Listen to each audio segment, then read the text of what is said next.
મારે આદરણીય મોદી સાહેબને આભાર માનવો છે કે આઝાદીના સમયના એક પછી એક બધા જ સપનાઓ 2014 થી આ દેશના પ્રત્યેક નાગરિકોને લાભ તરીકે મળી રહ્યા છે। આ કાચા મકાનોમાંથી પાકા મકાનના સપના સાકાર કરનાર બીજું કોઈ નહીં, આપના પોતાના નેતા મોદી સાહેબ છે। આજે અહીંયાથી 39,000 થી વધારે પ્રધાનમંત્રી ગ્રામીણ આવાસ આપના હજારો પરિવારોને મળવા જઈ રહ્યા છે। વર્ષો વર્ષ સુધી ખેડૂતોના નામે રાજનીતિ થઈ, પરંતુ મોદી સાહેબ જ્યાર તક આવ્યા ત્યાર સુધી કોઈ ખેડૂત અહીંયા એવું છે કે જેના ખાતામાં 6,000 રૂપિયા દર વર્ષે સીધા બેંકના એકાઉન્ટમાં આવે? સાહેબ, મારી ઉંમરના અને મારી પછી જન્મેલા લોકોને કદાચ આ બધા જ વિકાસના કામો સામાન્ય લાગતા હશે, પરંતુ વડીલોને જઈને પૂછજો, ગામમાં એક રોડ બી નતો મળતો।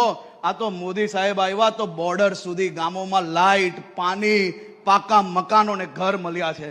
આજે મારા ઉત્તર ગુજરાત અને ગુજરાતના સૌ નાગરિકો વતી આદરણીય પ્રધાનમંત્રી શ્રી આપનો ખૂબ ખૂબ આભાર માનું છે।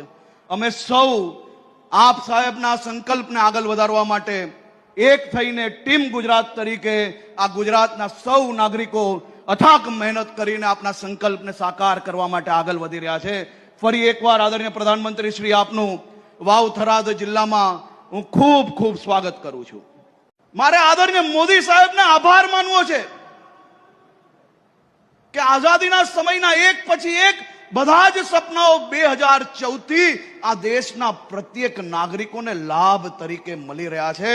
આ કાચા મકાનોમાંથી પાકા મકાનના સપના સાકાર કરનાર બીજું કોઈ નહીં, આપના પોતાના નેતા મોદી સાહેબ છે। આજે અહીંયાથી 39,000 થી વધારે પ્રધાનમંત્રી ગ્રામીણ આવાસ આપના હજારો પરિવારોને મળવા જઈ રહ્યા છે।